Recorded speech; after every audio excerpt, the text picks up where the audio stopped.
Y el arte me dio una esperanza, un horizonte de vida. Porque el arte es algo que produce alegría en el alma, ¿no? Pero te produce una emoción que ha sido siempre una esperanza para seguir viviendo, pues, ¿no? Hoy nos encontramos con Ariel Jiménez, una figura central en la curaduría y ha tenido una gran investigación en torno a la forma en que la geometría, el color alteran la percepción humana y van mucho más allá de la estética visual. Estamos muy contentos de contar contigo, Ariel. ¿Qué es una obra de arte? Yo creo que una obra de arte es ante todo un objeto, yo diría metafísico, es decir, un objeto que tiene un valor que va más allá de su estructura física material. Su configuración material, que es artesanal en unos y en otros, genera preguntas, interrogantes de orden metafísico, es decir, que va más allá de su estructura física. Y eso es una obra de arte, yo creo. Hola, ¿qué tal? Yo soy Lorena Pérez Jácome y esto es Arte en Diálogo, un espacio impulsado por Arte Informado. Y bueno, en esta nueva temporada seguiremos sumergiéndonos en el vibrante mundo del arte contemporáneo y explorando sus múltiples facetas. Conectaremos con las historias y los procesos de todas las personas que lo hacen posible. Además, en esta nueva temporada también servimos como plataforma para todas las galerías en España y tendemos un puente hacia ellas. Así hacemos posible que puedan mostrar a sus artistas y a sus obras. Si eres galerista y te interesa participar, por favor escríbenos. Este espacio también es para ti.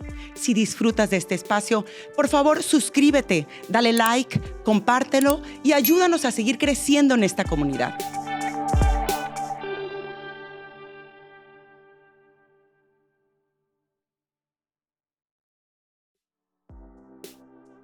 Nuestra galería invitada esta semana es la Galería Memoria de Madrid con la artista textil Terry Holiday.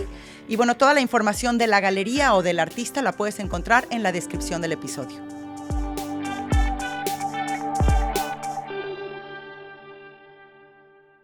Hola, ¿qué tal? Bienvenidos a Arte en Diálogo. Y bueno, ¿cómo puede el color alterar la percepción de tiempo y del espacio? Hoy nos encontramos con Ariel Jiménez, una figura central en la curaduría y en la crítica del arte desde América Latina. Y bueno, él empezó en la década de los 80, nada menos y nada más que con el maestro Cruz Diez y con Jesús Soto, y ha tenido una gran investigación en torno a la forma en que la geometría, el color alteran la percepción humana y van mucho más allá de la estética visual para crear una experiencia única. Estamos muy contentos de contar contigo, Ariel. Bienvenido. Gracias. Buenos días. Qué honor. Feliz también de estar aquí con ustedes. Desde Venezuela, desde mismísimo Venezuela, aquí te tenemos. Señor. Gracias. Oye, Ariel, bueno, pues como lo decía, eres una figura central y muy conocida con todas las publicaciones que tienes, con las conversaciones de artistas, con las tantísimas curadurías que has hecho. Pero me gustaría darle una pincelada rápida a saber de dónde vienes, quién eres. Sé que eres de un pequeño pueblo de Venezuela y que creciste dentro de lo que cabe alejado del arte, siempre con una inclinación hacia el dibujo. Sí, bueno, yo vengo no de un pueblo, de lo que llamamos en Caracas un barrio, Un barrio. que no es lo mismo que un barrio madrileño. Es un barrio en Caracas, es una de las zonas marginales que rodean a la ciudad. Y por supuesto allí no había ningún contacto con lo que pudiéramos llamar cultura, arte, nada. Pero bueno, no sé por qué razones, esos misterios de la vida, me sentí atraído por las artes plásticas. Tuve la suerte de contar con la ayuda de una gran directora de museo en Caracas, Sofía Inver, que me consiguió una beca para estudiar en Francia y bueno, me fui a estudiar. Bueno, y antes de eso, yo sé que tus padres, al verte tan inclinado hacia el dibujo, te pusieron en unas clases con lo que tenían a la mano, que era un artista y que te enseñó a, pues, bueno, las técnicas del dibujo clásico con esa vista hacia Europa, ¿no? O sea, con los maestros europeos como... Sí, era un profesor español, justamente, creo que era canario más bien, que en ese barrio pues tenía una cosa milagrosa, tenía así su taller y me enseñó a pintar, me hizo descubrir a Velázquez, a Rivera, a los impresionistas franceses. Y ahí empezó todo, ¿no? Y ahí empezó Y, todo, exactamente. y una vinculación pues, estrictamente con el arte europeo, que es fundamental porque la abstracción geométrica, que es lo que luego me llevó a interesarme más directamente por el arte, por Soto y Cruz Diez, es una vinculación con Europa evidente. Todos los artistas abstractos geométricos de América Latina o vienen de Europa, porque han sido emigrantes, Gego, Leufer, Nedo, son todos artistas que venían o de Italia, o de España, o de Francia, o de los países de Europa Central, Es evidente la vinculación del arte abstracto geométrico con Europa. Bueno, y eso vamos a caer más adelante y ahondar un poco más en esto, pero regresando a tu historia, tú vienes con una mano adelante y otra atrás, como decimos, Más o y menos. absolutamente, pues inocente, te encuentras en París de repente de la nada con una carta, solamente con una carta y con una intención de ir a trabajar, ¿cierto? Sí, es cierto que has investigado un poco mi vida, sí. Es decir, yo me fui de Venezuela a estudiar a Francia con una carta que me dio Sofía Inver para Jesús Soto. Y cuando llego al aeropuerto, bueno, la inocencia de quien viene de una zona marginal, me pregunto, ¿y ahora dónde voy? Pues la única dirección que tenía era la de Soto. Y sin ni siquiera, y me llamó mucho la atención porque leyendo sobre esto, tú dices, es que no tenía ni siquiera un hotel, o sea, en Nada. este arrebato de juventud y de ganas, tú te vienes aquí con una dirección y una carta, sin ni siquiera un hotel, y también me llamó mucho la atención que dices, sí, es que me subí al metro y no sabía cómo se abrían las puertas. Sí, nada. Es decir, yo vengo de una zona marginal en Caracas, el Sí. metro yo no lo conocía. Y vengo con esa carta de Soto que vivía cerca de la Place des Vosges en París, una de las zonas ahora más Sí, chic preciosas. de París.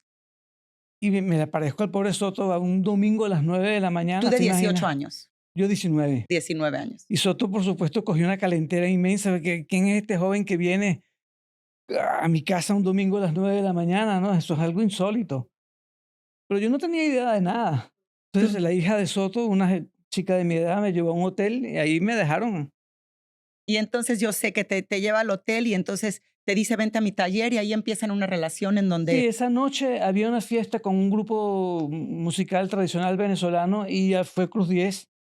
Ahí conocí a Cruz 10. Yo tenía otra carta para Cruz 10 y se convirtió como una especie de padre para mí en París, ¿no? Me dio trabajo y me inició a la vida europea, ¿no? y bueno, además qué gran maestro. Y tú te quedaste muchos años en París también, ahí estudiaste 7 años y medio. 7 años. Además, tú llegaste sin hablar francés. No, nada, nada. ¡Qué echado para adelante!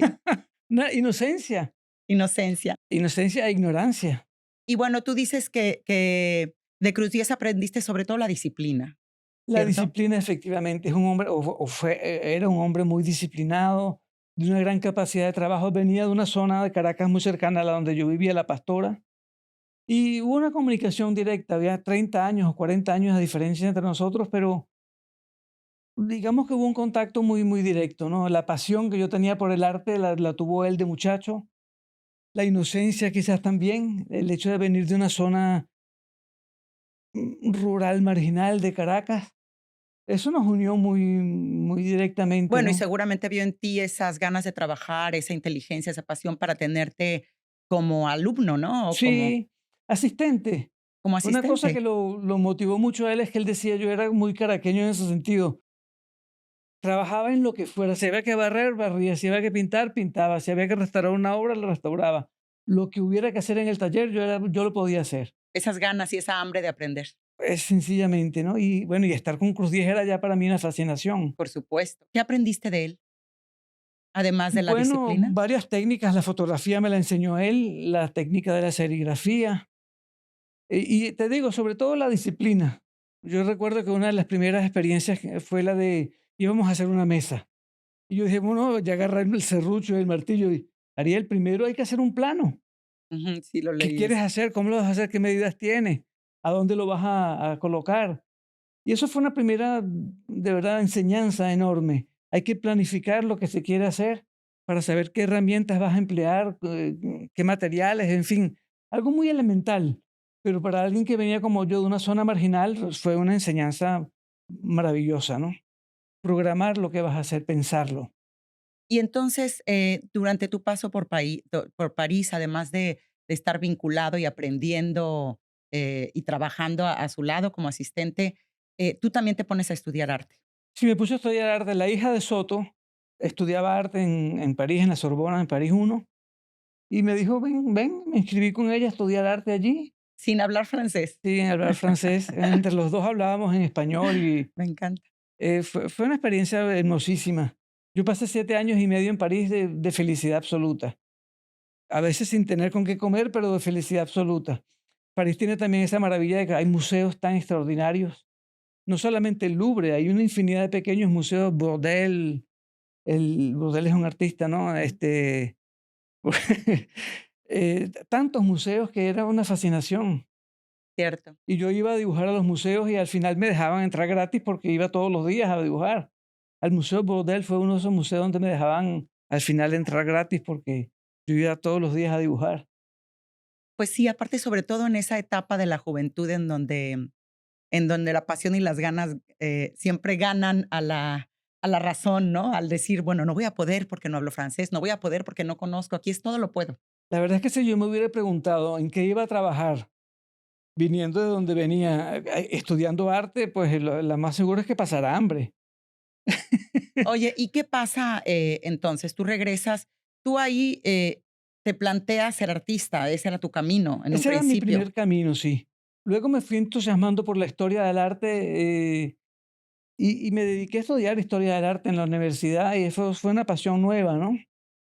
Siempre unida a la primera, pero la historia del arte se convirtió para mí en un problema mayor. La teoría del arte, por qué una obra de arte puede ser más importante que otra. En fin, problemas que parecen elementales y son complejísimos.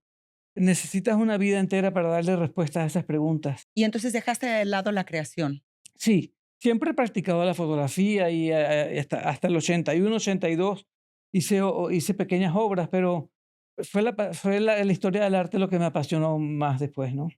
Bueno, y, regresando un poco a las pinceladas de tu vida, regresas a trabajar en el Museo de Arte Contemporáneo de Caracas como director del Departamento de Educación, y después, entre el 89 y el 97, trabajas de director de la Sala Mendoza, de la Sala Exactamente. de Exposiciones de Eugenio Mendoza, y también has sido curador en jefe de la colección de Patricia Phelps de Cisneros. 15 años, 15 años, nada más. nada más. E hicimos un Em, recorrido por toda América Latina. y bueno, tienes una infinidad de ensayos y de críticas y de libros de conversaciones con artistas, ¿no? Ha sido Sí, la primera fue con Jesús Soto. Bueno, tenía la suerte de tener una gran cercanía con él. Él hablaba poco, así que había que sacarle las palabras ¿De y poco Jesús a qué poco. aprendiste? ¿Perdón? ¿Y de Jesús qué aprendiste? De Jesús, quizás el valor de la intuición, porque él era un hombre que venía también de una zona muy rural del sur de Venezuela, muy pobre, sin un solo, pero un libro creo que leyó, pero claro, fue la Divina Comedia de Dante. Entonces, eso también nos acercó muchísimo.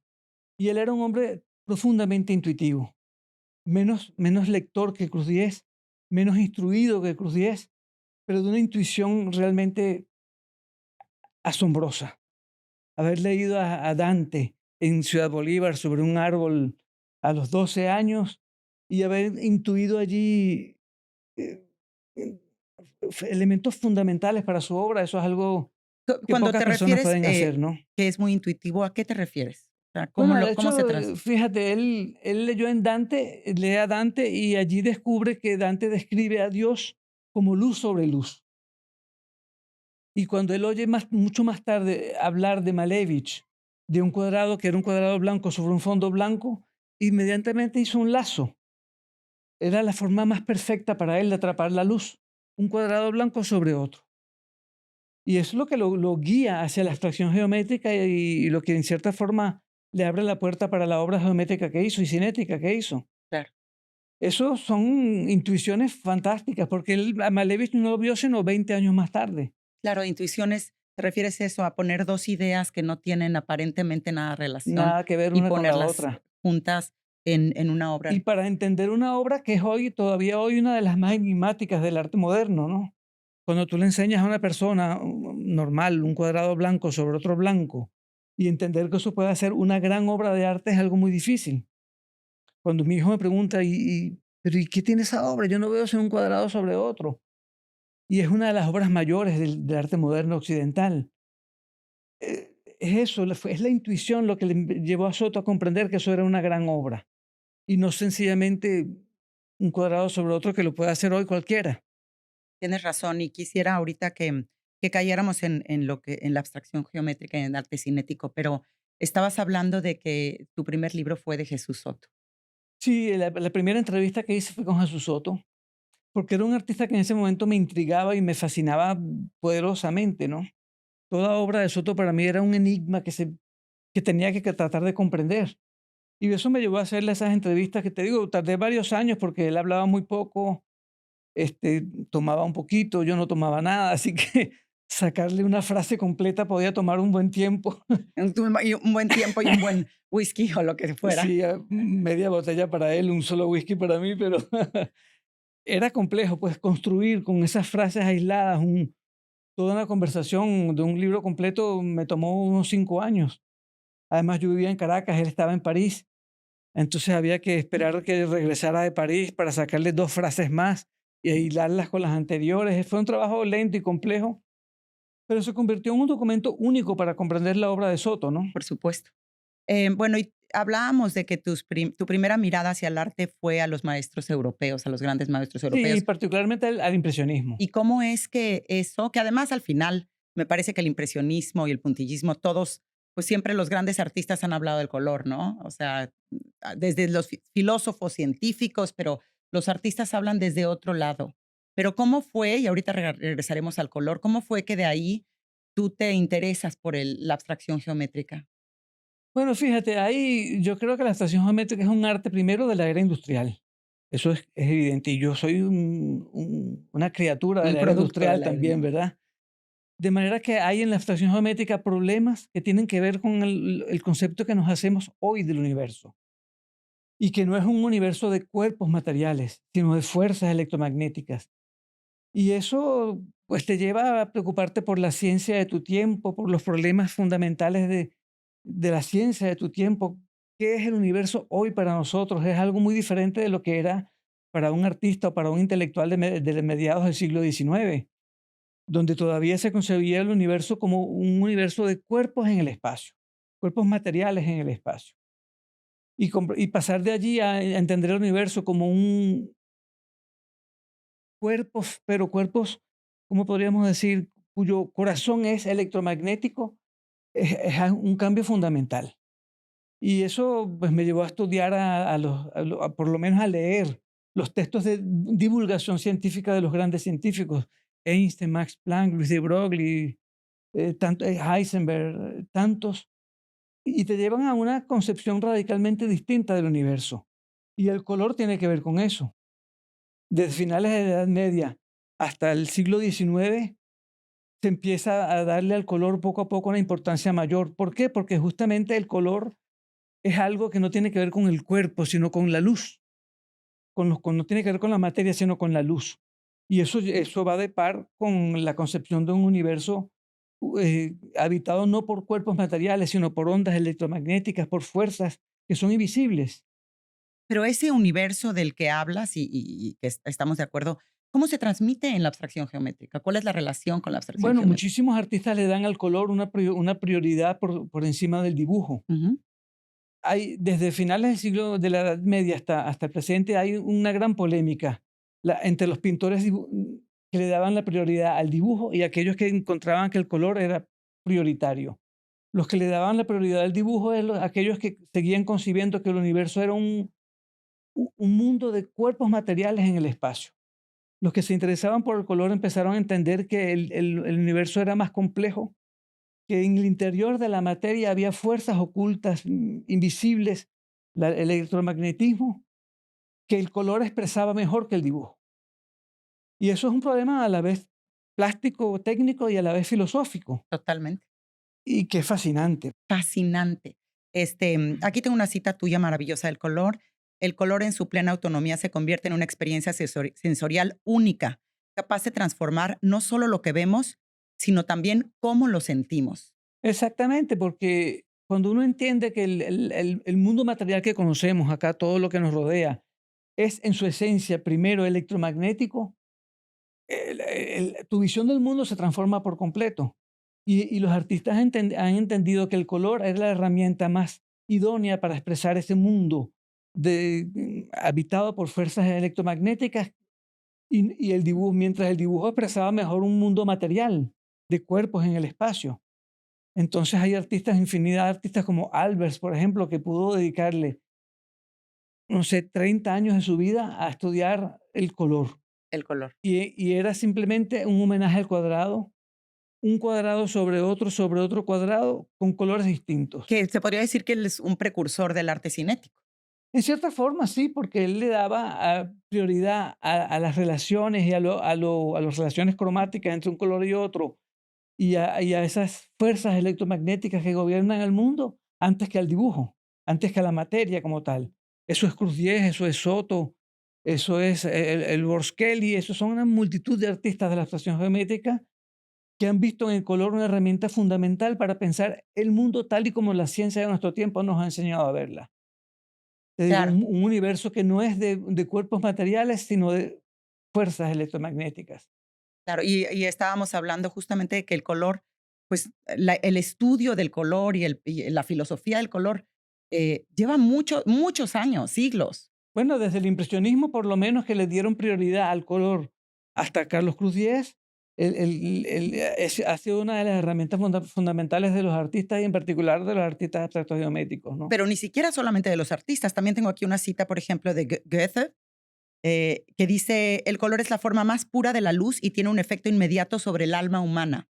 Sin Y duda es alguna, y fíjate que entonces allí está esa lectura juvenil de Soto, de la Divina Comedia, ujú, donde Dios es descrito como luz sobre luz, que es una imagen cristiana tradicional, ¿verdad? Pero allí Soto intuyó algo fundamental para pensar el mundo, el mundo tal y como lo concebimos hoy. Eso te decía de la intuición de Soto, ¿no? sí, Que lo llevó a Malevich y de Malevich a leer a Einstein, a Heisenberg, a todos los grandes físicos de nuestro tiempo. No, y lo leyó como yo, es decir, perfectos ignorantes de la ciencia, pero que podían captar allí ideas filosóficas fundamentales sobre el mundo. Y toda su obra está basada en esa idea de que el mundo material que conocemos tiene, por así decir, un corazón electromagnético, invisible, impalpable. invisible, inatrapable, pero sin embargo que se puede generar a través de como engañando a la retina, ¿no?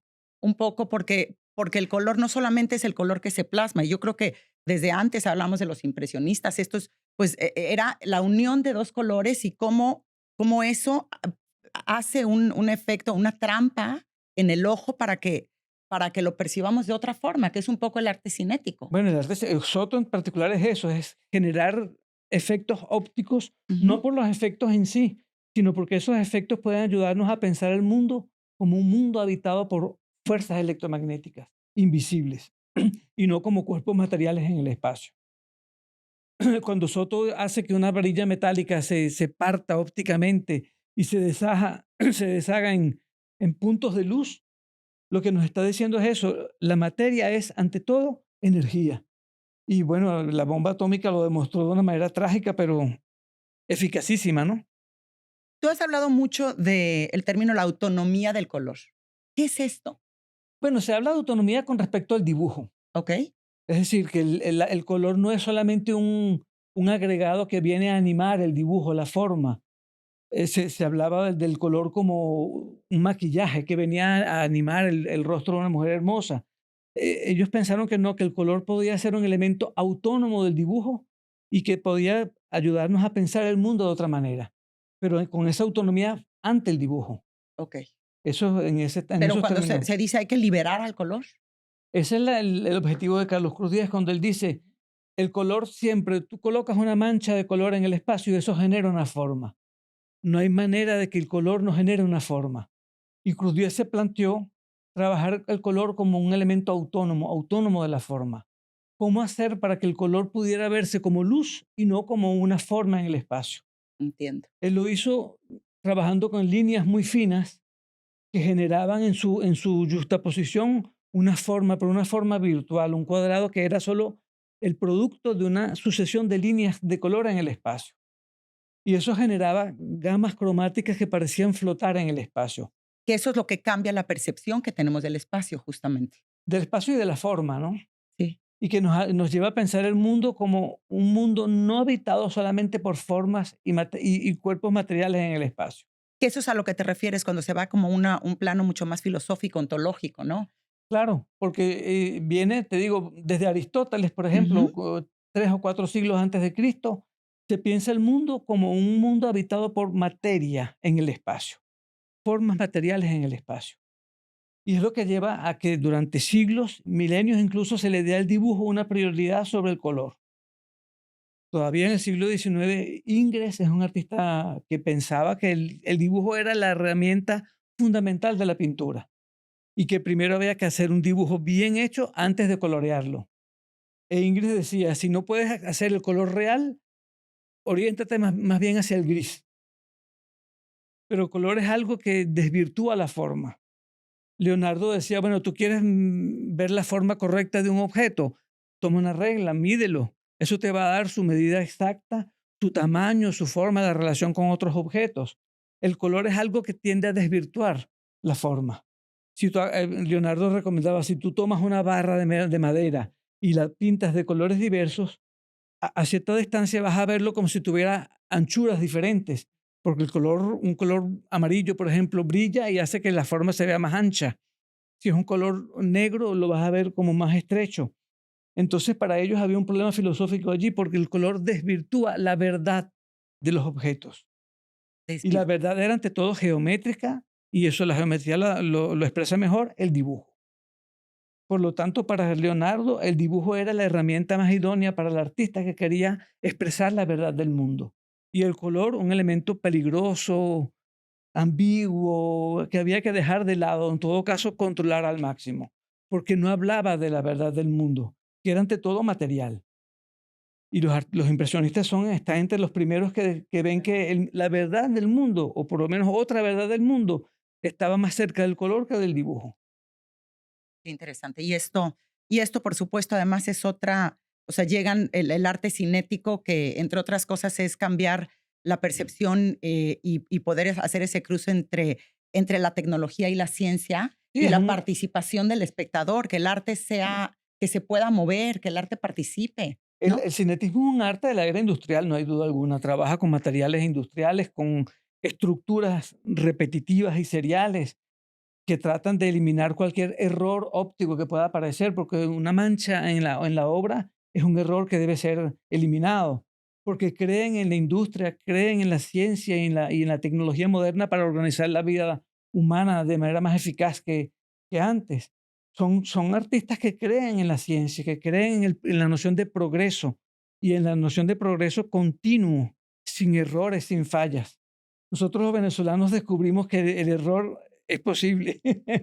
Políticamente nos tocó vivir una época de quiebres, de errores, y por eso ya yo creo que el cinetismo hoy dejó de tener la pertenencia que tuvo en los años 50, 60, 70, porque eran artistas que buscaban producir estructuras absolutamente lineales, limpias, sin manchas, y nosotros vivimos una era de manchas y de errores y de quiebres Y sin, que, em- que y no sin podemos embargo, evitar. a mí me llama la atención que incluso hoy en día, la gran mayoría de los coleccionistas que vienen de Venezuela o que son venezolanos siguen teniendo una fuerte carga de arte cinético en su colección. Claro, porque el cinetismo y la abstracción geométrica en general marcaron la historia del arte venezolano de una manera radical.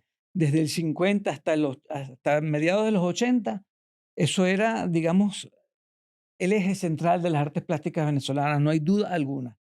Y todos los coleccionistas, Alfredo Bulton primero, Patti Cisneros después, Ela Cisneros, Juan Carlos Maldonado, han visto en la abstracción geométrica una esperanza también de progreso social. Una esperanza de progreso social. Eso me llama mucho la atención porque en países en donde pues la situación política social es compleja bueno, complicada, es esa perfección, ese universo en donde todo está acomodado y donde ah, causa como un lugar en donde, un lugar a salvo, ¿no? Un lugar en donde, Exactamente. en Bueno, fíjate, hay un un hecho muy refugio. curioso en Venezuela. Las obras de Soto y de Curdier se han convertido en emblemas donde incluso las personas, los jóvenes que se casan, van a tomarse una foto al lado de la esfera de Soto. Los que dejan el país se toman una foto en el piso de Cruz Diez en el aeropuerto, porque es como una especie de arraigo estético que genera seguridad. Venezuela fue un país moderno, organizado, y a pesar del quiebre social que hemos venido, esas obras se han convertido en emblemas de esa estabilidad que perdimos. Y no es arbitrario, es realmente es un pueblo que ha sentido y que ha visto en esas obras, en esa armonía cromática y formal de los cinéticos, una esperanza de progreso. Me gusta mucho ese punto de vista. Ahora bien, ya estás hablando de la manera en que el arte cinético y la abstracción geométrica resignificaron el color o hicieron esta investigación en torno al color, a la percepción, a la forma. Ahora mismo, en el arte contemporáneo del 2024, ¿cómo es el uso del color? ¿Hacia dónde va con toda la manera en que tenemos de interactuar con la tecnología? ¿Qué tanto ha cambiado?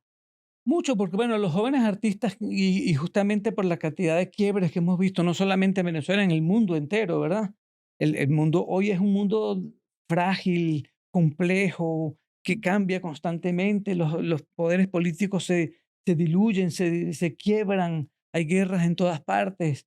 Entonces los jóvenes artistas, por el contrario, se interesan cada vez más por la política, por lo social, por los quiebres sociales, y el color es una herramienta. Bueno, lo tienes aquí atrás en esta pieza, ¿verdad? Cierto. Es el color es una de las herramientas que habla también de los géneros, de la identificación de géneros sexuales, de las minorías. Es una más de las herramientas que tienden o que tiene el artista para hablar de esas minorías. Y a menudo se interesan por el arte popular, que es también se interesan mucho por el color, ¿verdad? En México, en Perú, en Venezuela, en todas partes, el arte popular es un arte muy colorido y los artistas se interesan por el color, ya no tanto como herramienta para pensar el universo, sino como herramienta social, Como herramienta social. Tienes toda la razón. Es que tiene ¿no? muchas capas al final, Hay muchísimas muchísimas capas, ¿no? capas. Es una Y, herramienta más y y es una herramienta que determinados colores remiten a determinadas clases sociales, a determinadas tradiciones sociales que son fundamentales para los artistas contemporáneos, para los más jóvenes, ¿no? pero, ¿y la tecnología qué papel ha jugado ahí? Bueno, la tecnología sigue siendo uno de los grandes motores del mundo contemporáneo, pero yo creo que hoy tenemos más miedo, tanto, o al menos tanta fascinación por ella como miedo. Y ahí viene algo interesante en la exposición que va a presentar la colección Maldonado aquí en Madrid, que es una vinculación con las culturas primeras de América. Es otra de las características del arte moderno. Desde sus inicios, el arte moderno ha estado también fascinado por las culturas primeras de África, de Oceanía, de América. Y eso tiene que ver con, yo creo, al menos una de las hipótesis que yo tengo para comprender esa fascinación de los artistas modernos y contemporáneos por las culturas primeras, es que la tecnología moderna nos ha prometido siempre un mundo radicalmente nuevo, donde la humanidad se liberaría del trabajo porque las máquinas lo harían por nosotros. Podíamos volar, podíamos ir al fondo del océano. Eh, a principios del siglo se pensaba, del siglo XX, se pensaba que la tecnología nos iba a liberar de ataduras milenarias de la especie, a la materia, a la tierra, al trabajo físico, ¿verdad? Y eso producía una gran fascinación, pero al mismo tiempo producía un gran temor. Es decir, ¿qué será de la vida humana cuando no haya ya contacto entre nosotros y lo que fuimos como especie durante milenios? Eso generaba un gran temor. Y yo creo que ese temor en gran parte se trabajó en términos freudianos por un regreso, por una fascinación por las culturas primeras, las culturas de África y su arte, las culturas de Oceanía o de América, del Perú y de México. Entonces, muchísimos artistas modernos y contemporáneos, Picasso es, por ejemplo, un ejemplo clásico, ¿verdad? Totalmente. Se sintieron atraídos por esas estéticas de las culturas primeras. Y yo creo que tiene mucho que ver con eso, ese temor que generaba, esa temor y fascinación que generaba la vida que imaginábamos en el futuro con la tecnología. Hoy estamos en el futuro de lo que imaginaron a principios del siglo XX. Y yo creo que hoy todos nosotros sentimos que esa fascinación, efectivamente vivimos en un mundo radicalmente distinto a lo que pudo haber sido a finales del siglo XIX y principios del XX. Y el mundo no es necesariamente mejor. Hay cosas sí maravillosas, ¿verdad? Pero mejor, yo no estoy seguro. Pero también tiene que ver, Ariel, con esta, no sé, que no importa de dónde vengas, a veces, y eso hablaremos también de la curaduría y el contexto histórico, pero también es verdad que en diferentes tiempos, en diferentes contextos, hay una fascinación por las mismas formas, ¿no? Sin duda alguna, bueno, y en particular hoy en día yo creo que cualquier persona que tenga una sensibilidad por el arte moderno es también sensible al arte de esas culturas primeras que al principio se le llamó primitivas, ¿verdad?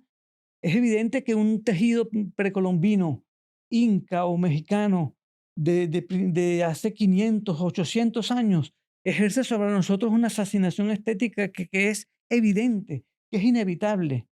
Ahora, ¿por qué objetos producidos hace 1000 años tienen tal fascinación sobre nosotros hoy? Eso es una cosa que no se explica fácilmente. ¿no? Es una fascinación potente, pero que no es fácil de explicar. Yo me lo explico a veces, es una teoría muy personal. Sí, sí, dímela, dímela. Yo imagino los españoles que salían de aquí en aquellos barcuchos de madera e iban a América, a un mundo donde sabían que muy probablemente no podrían regresar a España. Cualquier objeto que llevaran de España a América se convertía en un valor mayor, porque iban sí a descubrir un mundo nuevo, pero no querían perder sus raíces, el contacto con lo que fueron. Y yo creo que lo que ha generado la industria y la tecnología moderna es algo cercano, ¿verdad? Vamos a construir un mundo radicalmente nuevo. Sí, vamos a poder comunicarnos por una pantalla. Hace 20 años yo lo escuchaba escuchaba eso de que íbamos a poder a ver la persona con la que hablábamos en una pantalla. Eso nos parecía ciencia Uy, ficción. sí, totalmente. Y hoy lo hacemos todos o sea, cotidianamente, ¿cierto? Pero eso generaba, a la par de una gran fascinación, generaba un El gran temor miedo. también. Y entonces yo creo que esa fascinación por las artes primeras, las artes de esas culturas que viven aún como pensamos que vivíamos hace miles de años, eso es algo que se me viene a la cabeza una palabra francesa que es rassure, Que nos que hace reafirma. no, tranquiliza, Ah, da arraigo para enfrentar lo que es la vida en un mundo nuevo. claro. Pero además también tiene que ver con que, evolucionamos, pero las preocupaciones reales del ser humano Son las siempre han sido mismas, las mismas. siguen siendo las mismas. Hoy Siguen en día siendo las comer sigue mismas. siendo un problema para millones y millones de Y personas. eso es lo maravilloso de la abstracción geométrica, que no importa en qué siglo vivas o cómo, hay algo en ese lenguaje universal, milenario, que ha estado ahí siempre. Sí, bueno, los artistas de la estación geométrica se han preocupado por volver a formas muy elementales, el cuadrado, el círculo, el triángulo, que son las herramientas básicas que han utilizado numerosos pueblos miles de años antes de nosotros. O sea que hay allí una idea de volver a formas elementales, de reducir también sus gamas cromáticas, sus técnicas a las más elementales. Hay una frase muy bella de Matisse que utilicé en esta exposición que vamos a ver aquí en Madrid, y él dice que cuando las herramientas plásticas se han afinado tanto, se han multiplicado tanto que pierden su poder de expresivo, hay que volver a las formas primeras de que formaron el lenguaje humano. Y esas son el cuadrado, el triángulo, el círculo, la línea recta, los colores. Imagínense Altamira, por ejemplo, las cavernas de Altamira. Son formas maravillosas con 2 o 3 tonos, punto. Pero también esto tiene que ver, y ahí me podrás decir si estoy equivocada, tiene una parte, un componente místico incluso, Sin porque, duda alguna. porque bueno, se habla siempre de que en viajes psicodélicos, ahora mismo en la última Bienal de Venecia, que había pues tanto misticismo y tanta magia y artistas que bajo el efecto de alguna planta medicinal hacen siempre formas geométricas, se regresa a esa geometría y esta abstracción. A las formas más elementales y a las herramientas de expresión más elementales, que son las que utilizaron los seres humanos desde hace 35.000 años o más. Y en ese regresar a formas elementales hay yo no sé, una potencia psíquica muy fuerte, muy grande, que es lo que nos fascina cuando vemos un textil peruano de hace 800 o 1000 años, o cuando vemos una escultura africana o de Oceanía o de los incas. Esas formas elementales, esa manera elemental de expresarse con las artes plásticas es algo que fascina a todo artista abstracto geométrico y a muchos artistas contemporáneos, sean o no sean abstractos geométricos. Y es lo que lleva a Juan Carlos Maldonado, a Patti Cisneros y a muchos otros coleccionistas agregar a sus colecciones abstractas geométricas un núcleo de las culturas primeras. Totalmente. Em, Prácticamente cualquier colección moderna se sienta en algún momento de su desarrollo llamada a generar un núcleo de las culturas primeras. Los coleccionistas americanos lo hacen con las culturas preincaicas, con las mexicanas, con las mayas, porque son americanos. Los europeos lo han hecho con las culturas de África, de Oceanía, donde Francia, Inglaterra, Alemania tenían sus colonias. En fin, es evidente, pero en todo caso, toda sensibilidad moderna y contemporánea siente en algún momento de su trayectoria la necesidad de vincularse con esas culturas primeras. es cierto. Me gustaría, Ariel, ya que has mencionado la exposición Maldonado, que te trae por acá, este episodio, pues lo van a ver en diferentes momentos. Entonces, que nos hables de qué te trae, de qué se trata, dónde se puede ver. Está en Casa de América y se hace en el marco del Arco 24, que tiene como eje, o uno de sus ejes al menos, las culturas amazónicas. Porque la exposición que presentamos es un diálogo o un intento de diálogo entre la abstracción geométrica de tipo occidental. Yo digo de tipo occidental porque no hay solamente artistas occidentales, hay incluso un artista japonés, Takayama. O sea, pero la abstracción geométrica es de tipo occidental sin duda alguna y la hemos puesto a dialogar con una cultura amazónica venezolana, los yecuana, que viven al sur de Venezuela y al norte de Brasil. No sé si la conocen, ¿verdad? Son tribus que viven en plena selva amazónica, como podían vivir hace 1000 o 2000 2000 años las comunidades humanas en Europa. Y es una cultura que, si no forma parte de las culturas que influenciaron a los artistas modernos de Europa, digo, el cubismo, el impresionismo, el postimpresionismo, sobre todo el cubismo, el surrealismo, el fauvismo, que tuvieron una vinculación más directa con las artes primeras de África y de Oceanía, tiene las mismas características que esas culturas. Es decir, los yecuanas trabajan también a partir de formas geométricas muy elementales. Toda su cestería está formada a partir del cruce en ángulo recto de 90 grados de dos tiras de bambú, una en el color natural del bambú, otra teñido con el hollín de la madera quemada, ¿verdad? Y a partir de esas técnicas tan elementales producen una cestería que es, yo creo, entre las más ricas de las culturas amazónicas. Y entonces intentamos un diálogo entre artistas de Suiza, Max Bill, o un japonés, Takayama, o un mexicano, o un venezolano, con estas culturas amazónicas de los yecuanas. Me encanta porque es justamente lo que estamos hablando, ¿no? Esa vinculación del pasado y el presente, ¿no? Por eso yo creo que la exposición da materia para disfrutar primero de formas estéticas que a mí me parecen fascinantes, pero también para reflexionar. Es decir, ¿por qué nos atraen tanto las obras de arte de esas culturas que viven en condiciones de vida radicalmente distintas a las nuestras? Yo viví 15 días en una comunidad en Canaracuni, que eso está a pocos kilómetros de la frontera brasileña, y yo puedo decir que son formas de vida bien precarias. Es decir, viven en pequeñas cabañas en medio de una selva que, si te pasa algo, o esperas la próxima avioneta que vendrá, qué sé yo, unas semanas más tarde, o emprendes el camino de 5 días a pie y en curiara en medio de los bosques para ir a buscar un antibiótico, porque ahí no hay nada, a menos que algunas hierbas puedan salvarte, pero por lo contrario te mueres allí en la selva. A mí me sueltan en esa selva allí y los 2 días estoy muerto. Y un yecuana puede sobrevivir allí de una manera realmente asombrosa. Claro, porque tienen una sabiduría y un contacto con la Yo fui naturaleza. con ellos a buscar materiales para producir sus cestas en medio de los bosques, y ellos iban, hombres y mujeres descalzos y medio desnudos, y yo iba con botas hasta aquí de cuero, y siempre había un insecto que me picaba. Ellos no, ellos sobreviven allí de una manera asombrosa. Cualquier árbol puede producirles a ellos un alimento. Una palmera, de allí sacaban el cogollo de la palmera y comían con eso. Unos gusanos horribles se los comían. Yo ni pasaba hambre, pero no me comía esos gusanos ni loco.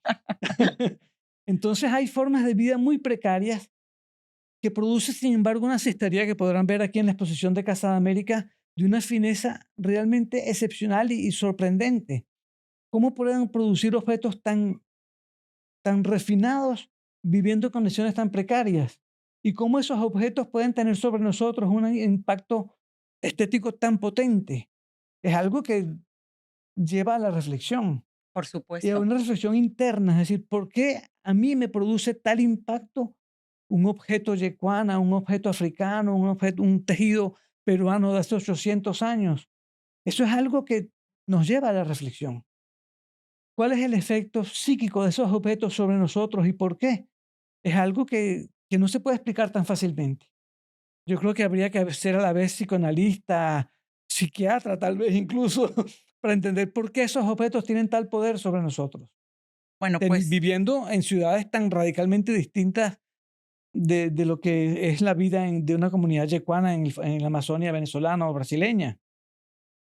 A mí eso me ha fascinado siempre. por supuesto. Bueno, pues ahí está para todos los que nos siguen, que no hay que perderse esta exposición.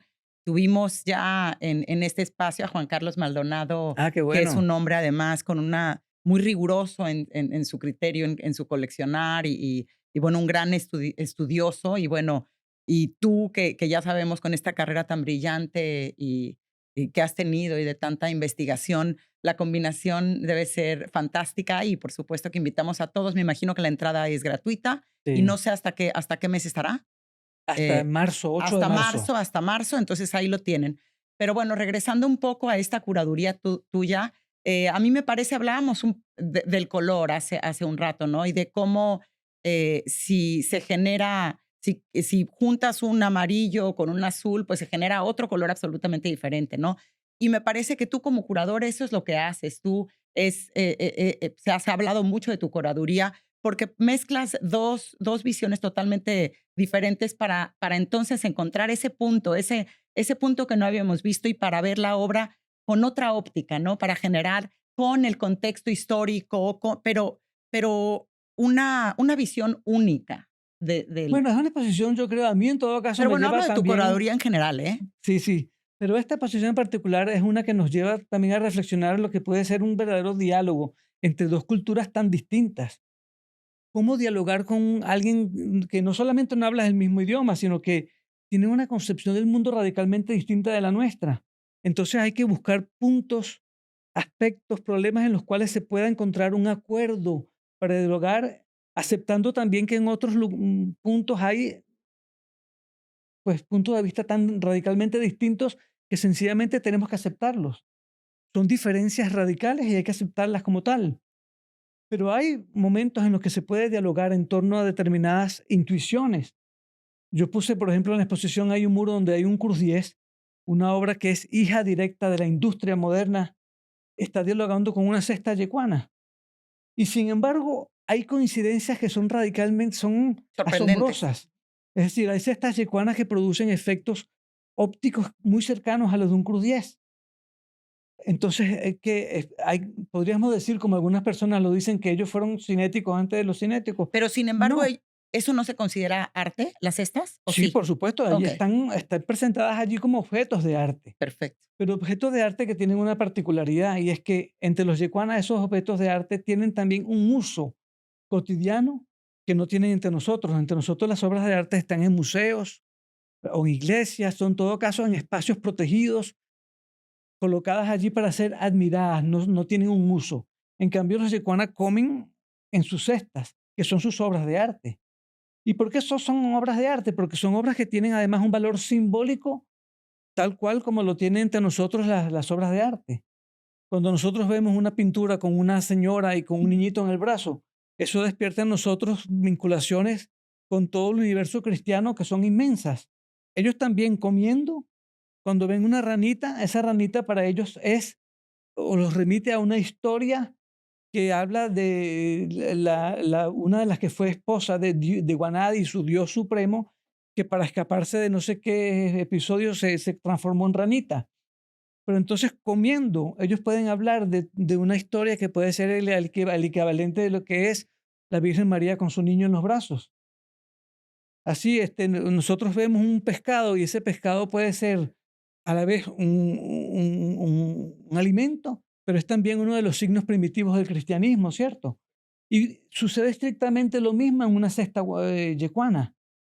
Ellos comiendo con ese objeto pueden, un padre bien educado puede explicarle a sus hijos historias mitológicas que remiten al principio del universo, al principio de los seres humanos sobre el planeta. Es decir, las obras de arte entre los yecuanas tienen una función y también a la vez un valor simbólico, una función cotidiana, elemental y un valor simbólico que les permite. Son obras de arte en toda la extensión de la palabra. Solo que, bueno, tienen también una función completamente distinta que no tienen entre nosotros. Y eso permite un diálogo que yo creo que es Un interesante, ¿no? diálogo y, como tú dices, una reflexión, y esto me lleva a preguntarte, ¿cuál es la responsabilidad de un curador y qué es ser un curador y cuál es su responsabilidad? Bueno, un curador es una persona que piensa una exposición, la piensa en qué obras se van a poner una al lado de la otra y por qué. ¿Qué conceptos quieres tú que surjan en el público al ver esa asociación que puede ser bastante curiosa, como lo vamos a ver ahora, un Cruz 10 al lado de una cesta yecuana, puede parecer algo completamente absurdo. Y sin embargo, fíjate, cuando tú ves un Cruz 10 y ves aquellas formas geométricas que cuando tú te desplazas ante ellas, unas desaparecen, unas se transforman en otras. Para Cruz 10 se trata sencillamente de pensar un universo habitado por fuerzas electromagnéticas que pueden producir, yo no sé, por ejemplo, en la química, una molécula que se desplaza, un átomo se desplaza dentro de la molécula y que genera un componente completamente distinto. Acá en Cruz 10 también un cuadrado puede convertirse en un rectángulo y de un rojo pasar a un verde o un azul. Esa capacidad de transformación tiene que ver con un concepto del universo, ya te decía antes, habitado por fuerzas electromagnéticas. Y los objetos son producto emergente de esas fuerzas electromagnéticas, ¿cierto? Para los yicuanas se produce algo similar, solo que para ellos no son fuerzas electromagnéticas, para ellos son el producto de espíritus sobrenaturales que pueden transformarse de qué sé yo, de un jaguar en una rana, de un ser humano en un jaguar. Pero el universo es también para ellos un universo habitado por fuerzas sobrenaturales, en el caso de ellos, electromagnéticas en el caso de los cinéticos. Pero hay allí un punto de Un contacto cruce. donde Ujú. la discusión se hace posible, el diálogo se hace posible. El universo no es un universo de objetos invariables que tienen tal medida. El universo está habitado por seres, para ellos seres, para nosotros fuerzas que pueden variar en el tiempo Intangibles. intangibles. Entonces yo puse una cestica donde hay una ranita y esa ranita, que una de las formas que tomó una de las esposas de su dios, esa ranita pasa del positivo al negativo, porque las fibras del bambú nos llevan a verla del lado derecho en positivo, del lado derecho en negativo. Entonces el diálogo es posible. Es decir, aun cuando en Cruz 10 sean formas geométricas y en ellos la forma de una ranita, se hace posible dialogar en torno al universo como un universo no habitado por formas invariables y por objetos materiales, sino por formas que pueden transformarse una en otra, por seres que pueden pasar de una forma a otra forma, aunque la explicación que cada uno le dé a esas transformaciones sean radicalmente distintas. Entonces es fascinante, desde mi punto de vista, en todo caso, el diálogo con seres que conciben que el mundo puede cambiar, los seres pueden cambiar de una forma a otra por la acción de ciertos espíritus, en el caso de la yecuana, y por la acción de ciertas fuerzas electromagnéticas en el caso de un cinético. Pero hay intuiciones similares. Pero entonces, contestando tu pregunta que te hice, la curaduría entonces es entablar ese diálogo Es que producir las posibilidades de ese diálogo. es producir o dar esas bases para que se genere un diálogo que de otra forma, muchas veces como espectadores no lo vemos. Bueno, si tú colocas a un Cruz 10 en una sala aparte de los yecuana, porque consideras que son formas artísticas radicalmente distintas que no pueden acercarse, no hay diálogo. Si tú vienes y las acercas y las acercas en torno a determinadas cercanías formales y cromáticas, puedes generar un diálogo como este que en salas distintas no se puede generar. El trabajo del curador consiste en eso, en acercar lo que normalmente no está cerca y pueda generar preguntas. Preguntas que no tienen necesariamente una respuesta Claro. única. Cada uno de nosotros, de acuerdo a su cultura o a su poca cultura, generará sus propias respuestas. Pero el acercamiento a esas piezas genera preguntas, que es lo importante. Y por eso en la exposición no vamos a encontrar respuestas. Pero en el Vamos a arte no se encontrar sobre encuentran respuestas. todo acercamientos que generan dudas, preguntas, interrogantes. Pensamientos. Y esto también me lleva a preguntarte, ¿qué es? Estás hablando de estas cestas que son obras de arte. ¿Qué es una obra de arte? Bueno, es muy difícil Lo definirlo, sé. pero yo creo que una obra de arte es ante todo un objeto, yo diría metafísico, es decir, un objeto que tiene un valor que va más allá de su estructura física material. Su configuración material, que es artesanal en unos y en otros, genera preguntas, interrogantes de orden metafísico, es decir, que van más allá de su estructura física. Y eso es una obra de arte, yo creo. Pero tiene que haber una intención de quien la genera, de quien la Por crea. supuesto, Entonces, claro. no, sí, no puede ser un objeto que de pronto alcanza este nivel sin que el artista lo haya Hay una intención, intencionado. pero la obra de arte no se limita a menudo a la intención del artista. Yo recuerdo que una vez leí una frase de Jorge Luis Borges que Ujú. decía eso. Si la obra de arte se limitara a la intención del artista, sería una pobre cosa humana. Y lo maravilloso es cómo una obra puede luego generar interrogantes, preguntas, más allá de lo que el artista quiso o quiso expresar. Y eso depende de lo que cada uno de nosotros pueda ver en el contexto histórico en el que vive. Y por eso una obra de arte de hace 1000, 2000, 5000 años puede generar en nosotros emociones e interrogantes que quizás no fueron las de su creador. Muy probablemente no fueron las de su creador.